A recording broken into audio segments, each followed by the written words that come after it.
economic sector of society to our discerning viewers. This program is aimed at bringing to the doorstep of viewers the business, financial, and economic activities from all strata of society.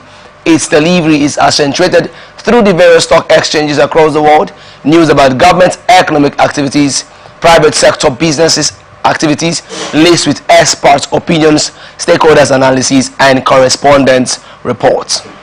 We are open for advert placement, bookings, and commercials. You can connect with us on all our ATN socials on Facebook and YouTube, Atlantic Television Network, Instagram and TikTok, Atlantic TV Network 1, on Twitter, Atlantic TV Net, or you can watch us live on our website at www.atlanticnetwork.tv. We take a short break, and when we return, we'll fill out the details. Do stay tuned.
from the lines across the ocean to the land beyond the mountains, through the Sahara, we bring honest pop news, live analysis, expert discussions on trending stories in politics, business, socio-economic, sports, and documentaries. So catch all the updates on the happenings around the globe. Stay focused on the fact today, only on Atn.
Welcome back and thank you for staying with us. Joining me to analyze our top stories for today is Mrs. Kosi Precious, a professional accountant. Good afternoon, ma'am, and thank you for joining me today. Hello, good afternoon. Thank you for having me. And now on to our first story for today. President Bola Tinubu says Nigeria is leveraging over $3.25 billion in foreign investments to ensure a steady power supply to 23.7 million people. He said Nigeria is resolute in electrifying its most remote and hard-to-reach communities for energy equity. Tinubu said this at the just concluded Mission 300 Africa Energy Summit in Dar es Salaam, the Tanzanian capital. Special advisor to the President on Information and Strategy, Bayo Onanuga, revealed that this in a statement he signed Tuesday titled President Tinubu concludes visit to Tanzania, affirms Nigeria's commitment to improved electricity access. The $3.25 billion include investments from the African Development Bank and the World Bank. Detailing the substantial progress Nigeria has achieved with the support of international development partners, President Tinubu acknowledged AFDB's $1.1 billion expected to provide electricity for 5 million people by the end of 2026, while its $200 million in the Nigeria electrification project will provide electricity for 500,000 people by the end of 2025. We also look forward to the AFDB's planned $700 million investment in the Nigeria Deserts to Power program and its planned $500 million facility for the Nigeria Grid Battery Energy Storage System, which will provide energy for an additional 2 million people. We have equally begun making plans to ensure the effectiveness of the World Bank's $750 million support for expanding Nigeria's distributed energy access via mini-grids and standalone solar systems that we provide access to power to 16.2 million people, he said. In the speech read by the Minister of Power Adebayo Adelabu, the Nigerian leader lauded the African Development Bank, the World Bank Group and development partners for their collective pledge to bring electricity access to 300 million people in Nigeria by 2030. President Tinubu called on African leaders to prioritize energy access, emphasizing collective action. Let us work together to create a brighter future for our citizens, where every African can access reliable and affordable energy. A future where our industries thrive, our economies grow, and our people prosper, the President said. Tinubu also used the occasion to reaffirm Nigeria's commitment to providing reliable, affordable, and sustainable electricity to its unelectrified population by 2030. Mrs. Kosi Precious, I would love to get your opinion on on these developments, considering the fact that we've had a history or a backdrop of national grid collapse? Okay, so there's already an inherent issue of a disequilibrium in the demand and supply of power in the nation, and especially the power generation has not been able to meet up with this demand. So this investment is channeled towards, further empowering our power generation plants to be able to meet up with this demand to a very certain level. Obviously, it can't get to equilibrium at this point in time. So for context, I would like to build up or draw up a structure for this particular discourse. I want to point out the population in Nigeria. As of 2023, Nigeria's population was spanning over 223 million or thereabouts, and the population of people, or the approximate population of people that have access to electricity, not even that it's a stable or sure electricity per se, but people that can actually say, oh, we have something called light in these areas, they're just about 60 to 70% of same population, which is around 154 million or thereabouts. Then that leaves the other 30 to 40% in darkness and stuff like that. So this goes to show that the whole backlog, because even people that supposedly have access to electricity do not even get to see it. It should be, especially as it did with developed nations rather.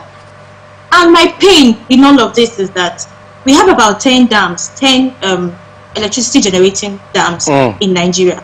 Although one is still in construction, but about 3 of them are located in Niger State. One would think that with this advantage, Niger State should be enjoying, some level of preference. Like if my state is housing an electricity generation plant, it's expected that those of us that are based in such state should, like, the economic factors in Niger State as a whole should be something that is going to be explosive for the nation. But Niger State in itself is in a whole lot of darkness. It's part of the 30 to 40% of Nigerians that do not have access to power supply. But this is a power generating state, like a major one in Nigeria. So I don't even understand why the issues are there in the first instance for Niger State especially. Then you come to the challenges we face before talking about even the national grid. There's the issues of water levels, and one very particular issue that Nigeria seems to face with power generation is poor maintenance. Poor maintenance and the issue of accountability.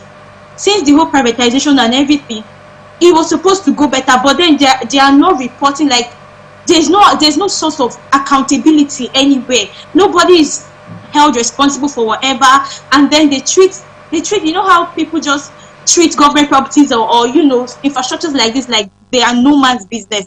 Talk about the vandalization and the theft that goes on. How government tries to put up these infrastructures, and then we have people or indigents of such areas going ahead to steal and cause chaos there and the rest of them. So there are a whole lot of areas to look at in this issue. Now that it seems like there's a whole lot of interest of foreign investment in the country. The problem now again is, if this investment would actually be run through, like if Nigeria should receive this $3.25 billion from World Bank and from African Development Bank, what is the assurance? What is that assuring factor that these 23 million people that they claim this money should cater to would actually get to them? What's the assurance that every single one of this money, every dollar, every cent, would be used just to improve our electricity generation and supply in the long run? Like, I don't know, there are a whole lot of what if, especially when it comes with this investment in the nation. We are hearing the money now and the number of people it should cater to. 20 million Nigerians is a good fraction of Nigerians that are already in darkness already. So if it's to actually cater to these people, it will be a good plus for us. Then coming to the national grid. The national grid, last year, there was about 6 to 7 major issues, like major shutdown. Let's not that happened within the day, and then they were restored on the same day and the rest of them. But the major ones were about 6 to 7. That's what record had. Why would a national grid of such sort, why would it keep collapsing? And the rest, it all boils down to maintenance issues. So even if we get this investment and we are unable to tackle the issue of maintenance, the issue of accountability and the rest of them, vandalism and the rest of them, there is a whole lot of areas where this money has to touch to ensure that, we are getting the desired results in the long run. Talk about the inadequate infrastructure, and then why is it only one national grid that is powering an entire nation?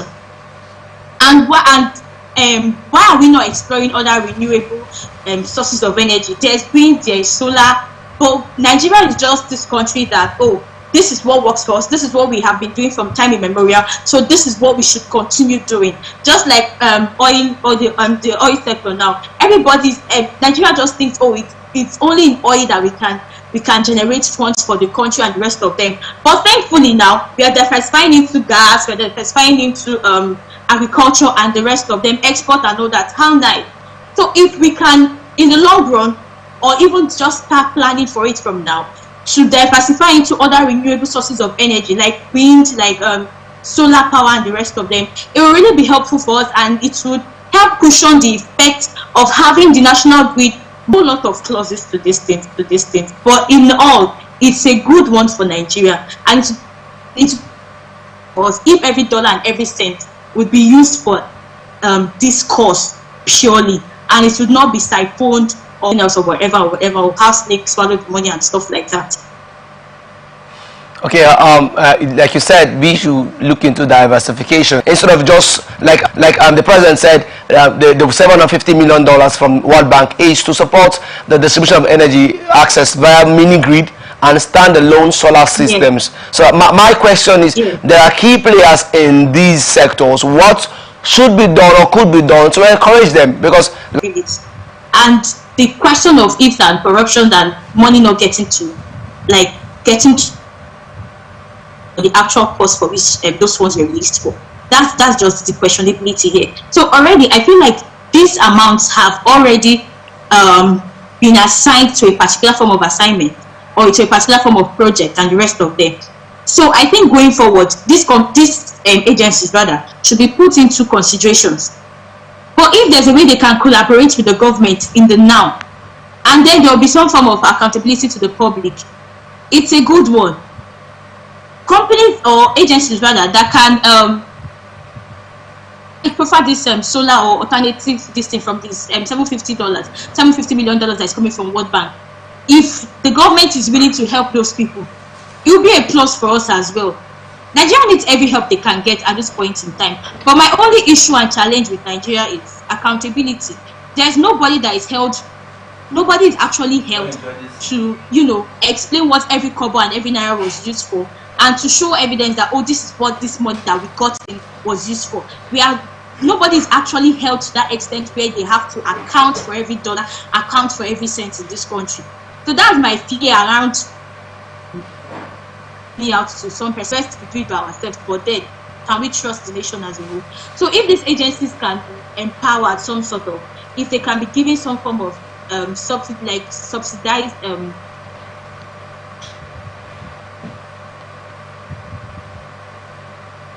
for them to work towards this diversification and the rest of them. We see how NNPC is partnering with some other organizations here to put up this LNG and improve the gas sector. Yeah. It's now like everything is coming to it eventually. So people can actually, agencies that have this ability can actually make moves on it and the rest of them. The governments are not to partner with you and the rest of them. That's what the government is there for. You show them that this is what you did with what was given to you. I believe more will come out of it. That is how it should be in the normal working system. But Nigeria, when you're talking about investments, there is always this question mark in your head that comes with, will this money actually be used for the cost in which it is being released for? That's just it. All right, thank you so much for your opinion on that. We'll move on to our next story. Paradigm leadership Support Initiative PLSI, a non-profit organization with a mission to enhance accountability and foster good governance, has appealed to the Public Accounts Committee PAC of the National Assembly to thoroughly investigate the 3.5 trillion naira unaccounted for by ministries, departments and agencies (MDAs) of the federal government. The amount, which was uncovered by the 2021 audit report by the Office of the Auditor General of the Federation, cuts across virtually all the MDAs. PLSI, on its official X handle on Wednesday, said these financial irregularities weaken governance and hinder national development, and called on the Public Accounts Committee to investigate these findings and ensure that these funds are recovered for the government. The report showed that about 8 MDAs failed to recover outstanding revenue and debts amounting to 2.9 trillion naira, with the Nigerian Bulk Electricity Trading PLC (NBET) accounting for the lion's share of 2.89 trillion naira.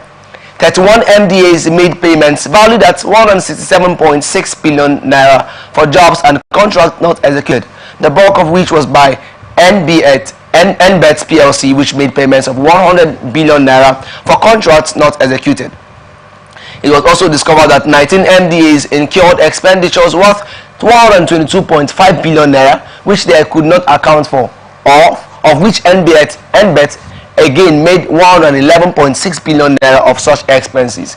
NBET was also found culpable of making 96.2 billion naira in irregular payments out of 115.8 billion naira of such payments discovered in 64 MDAs. The report further reveals that 7.386 billion naira were irregularities in the award of contracts by 32 MDAs. The Rural Electrification Agency, Abuja, posted the highest infraction of 2.118 billion naira. It further showed that 21 MDAs did not deduct 2.636 billion naira as tax from payments to several beneficiaries, while 11 MDAs failed to remit 11.561 billion naira of tax deducted from taxpayers to relevant authorities. Nigerian Security Printing and Minting Company PLC recorded the highest sum of 10.393 billion naira. Mrs. Kosi, you are a professional accountant.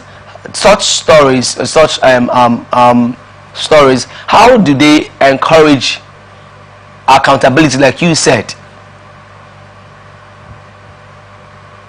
Okay, so this goes to show the level of unaccountability in this country. So usually, when an organization or a firm or whatever, you get an independent auditor to audit your accounts and give you an opinion on whether or not your financial statement show or represent a true and fair view of your company's financial position at the time being, from the whole report you created and the rest of them throughout it. Now, this issue is so disheartening. The billions of naira that is just missing for not just God. And then the Auditor General has conducted his audit and has seen that, oh, this and this and this and this happens, and this and this and this MDAs are responsible. He has given his opinion and has reported and has advised PAC, that's the Public Accounts Committee, to look into these issues. It's now left for them to investigate and ensure that these MDAs, because there's no way this money is left without any chance of money that is being siphoned and diverted into whatever reason, for whatever cause. How can you have a record of an expenditure how can you make an expenditure and then you don't record it? How in the world?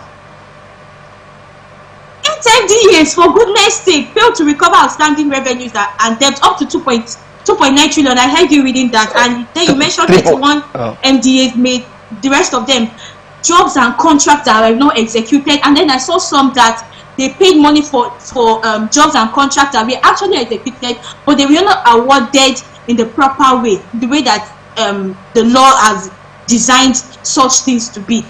This is really a questionable issue in the country, and it has to be looked into.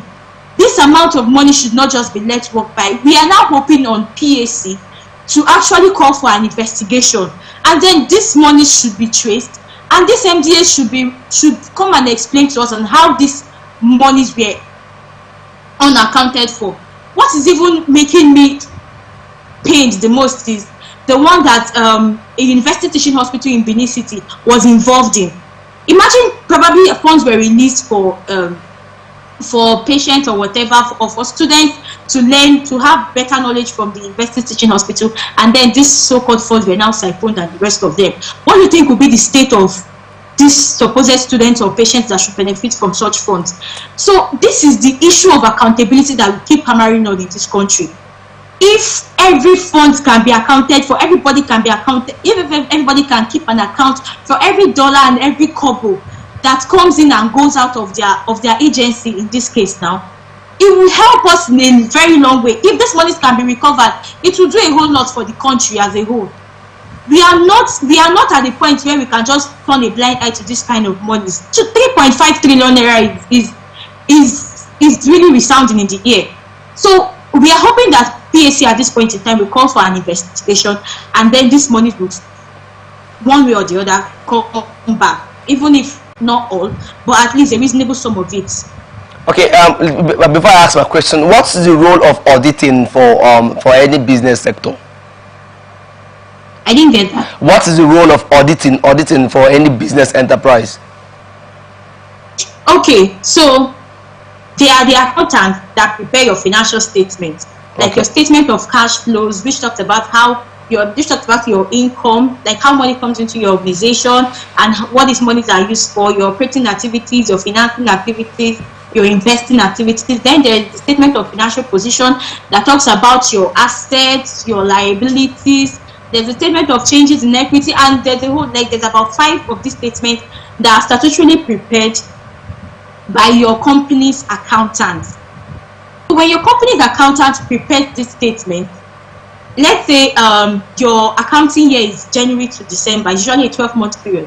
Let's say your accounting year is January to December of every year. Okay. At the end of this year, which is like in December, it is expected statutorily, it is under the law in Nigeria, that you get an independent auditor, ICANN certified, to come in and vet that statement, those statements that your accountant has prepared, to ensure that these statements show a true and fair view. That is, to ensure that this statement that your accountant have prepared is actually in line with generally accepted accounting principles, and this statement actually show that, oh, this is the right standing, or this is the right financial position of your entity. The reason these statements are audited is for stakeholders to be able to know and understand truly where your company stands financially. Stakeholders could include your customers, your potential investors, your employees. So these people are interested in your financial statement to make investment decisions. Like, if I want to come and invest in your company, it will take I just need to see your financial statement to know if truly you operate like properly, or if my investment would be worthwhile with you. So it is this audited statement that assurance that, oh, your company is operating legally, or your company is, doing things as it should. Your company's accounting statement is actually represents the actual financial state of your company at that particular point in time. So the reason accounts are audited, especially by external auditors, is for them to give an opinion. There could be a lot of, there are about 4 or 5 opinions that they can give, but that's not why we are here. So they give an opinion on whether or not your financial statement show a true and fair view. So in this case, the Office of the Auditor General of this federation has given its opinion, which is obviously an adverse opinion, saying that these statements that have been prepared are materially misstated, and that, oh, there are some discrepancies in the accounts that is being prepared by these agencies, calling for an investigation to better understand what happened to this 3.5 trillion naira that's borrowed leg and stuff like that. So that's generally what auditing is about.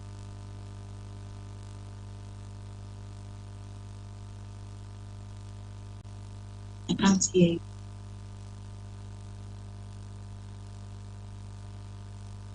I can't hear you.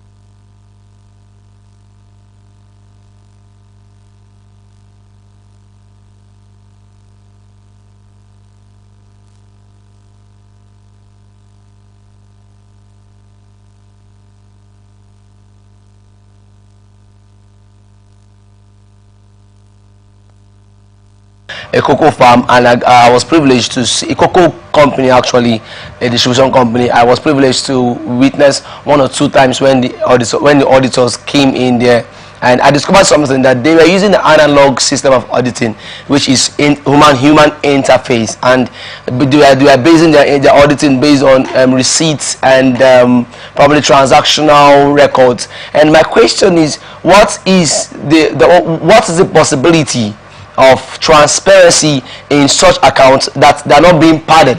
Because we had a town hall meeting.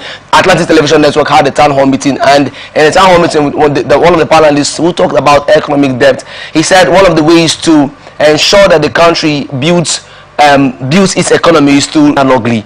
What is the possibility of we seen the actual records are not being padded? And also too, I haven't to come to the process where the time when we are meant to move into digital collation of these financial statements? Okay. First of all, what year was that, please? That was last year, actually. Oh, last year. Well, if it was last year, we have substantially moved into the digital space in accounting. Okay. So it depends on the audit body, and it depends on why there was a human interface. So this is how it works. If I come into your company as an auditor, it is left for you as an organization to provide me the documents I need to carry out this audit process. I am not a member of your organization, so I have no idea at all whatsoever that goes on in your organization. So it is the documents you give to me that I'll work with. If you keep a digital accounting system, like if you use these digital accounting softwares like Zoho, QuickBooks, and the rest of them, and then you give me this report, those guys have even made it easier. They create their statement of financial positions themselves, like at the end of the company's financial year. So it is from this report that you give me that I'll be able to draw up my own conclusion.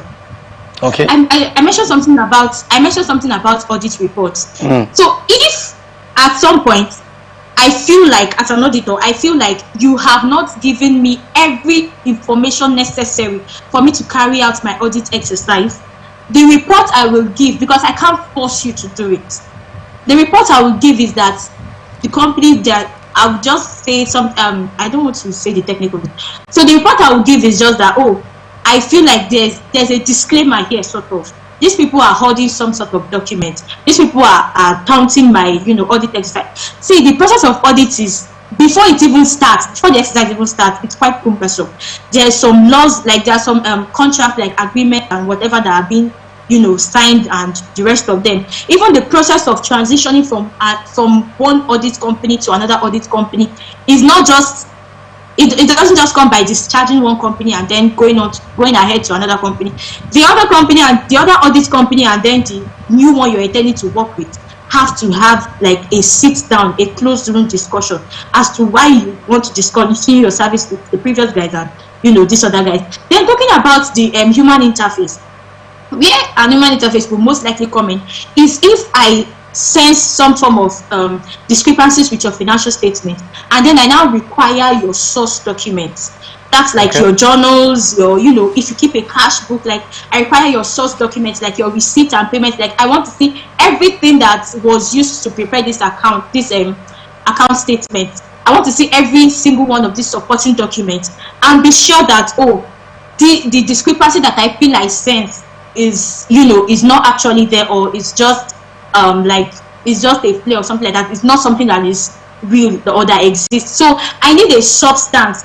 There's something that we usually say, auditors are shown, they are not told. Okay. You don't tell me I spent 3 million naira on this item, or I spent 3 million naira on this asset, and whatever. I don't get to know. Don't tell me. Show it to me that you spent 3 million naira. Where is the receipt you got after purchasing this asset? That receipt is what I want to see. You don't tell an auditor, we depreciate value based on a straight line method or whatever statement. We want to see everything. That's generally how it is. So them coming to interface with with the staffs in the organization, it's because they probably want to lay hold on this support documents, like we call it. Like they want to see this thing that you use to make up the financial statements, just to adjudge that, oh, this financial statement, just so that they are sure eventually at the time of their report that they are actually stating that these reports give a true and fair view to the best of their knowledge at that point in time. Okay, Mrs. Kosi Precious, I want to... You're welcome. Thank you for having me. Do have a wonderful day. All right, you too. Thank you. Bye. We'll go on a quick break, and when we return, we'll look at the stock market, foreign exchange market, and what the exchange rate is today. Do not go away.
Welcome back and thank you for staying with us. And now on to the foreign exchange market.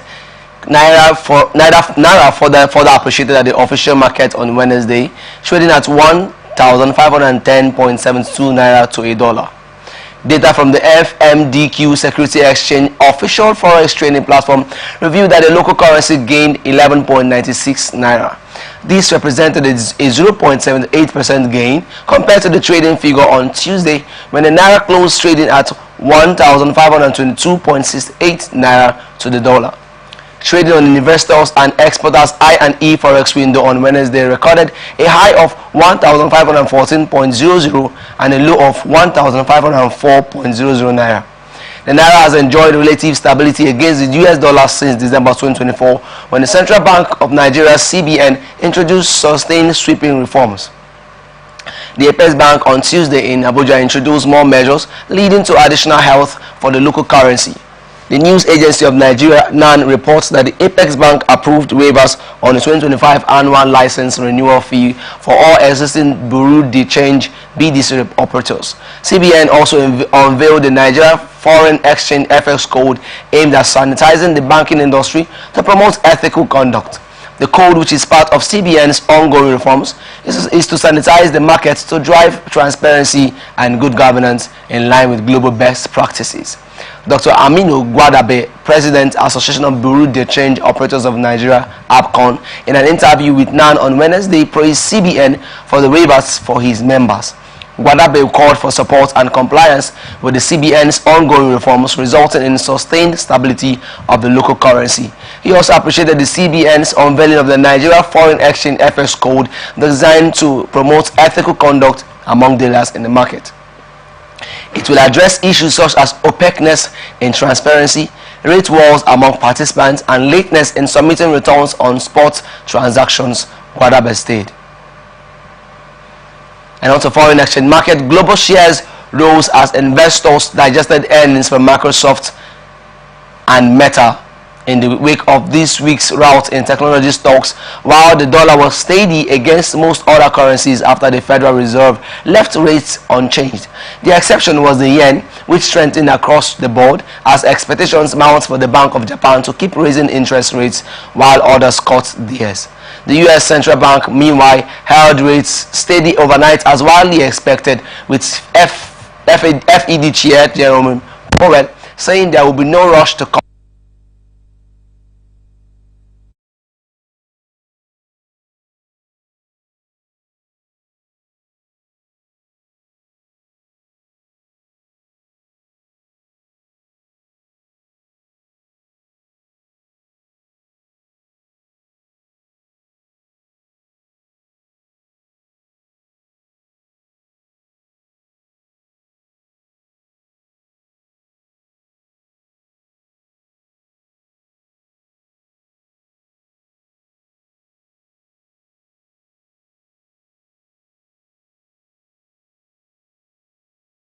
President Donald Trump's policies remain a risk for the FED's policy outlook, and Saturday is likely to see new tariffs slapped on Canada, Mexico, and possibly China.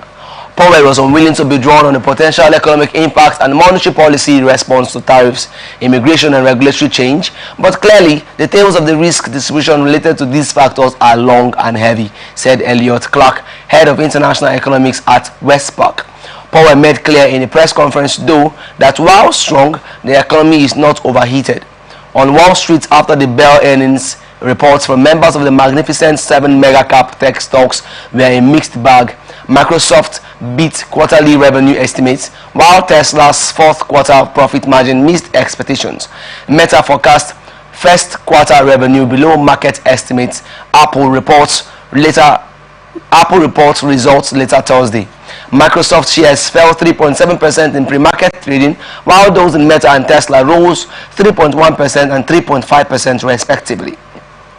The results did lead to further the debate on Chinese startup DeepSeek's potential threat to US dominance in artificial intelligence and the big spending behind it, questions that triggered a rout in global tech stocks on Monday. Microsoft, Tesla, and Meta are all making massive AI investments, but investors are now demanding real results, Jacob Falcon-Kroon, Saxo chief investment strategist for Europe, said. And on to European market.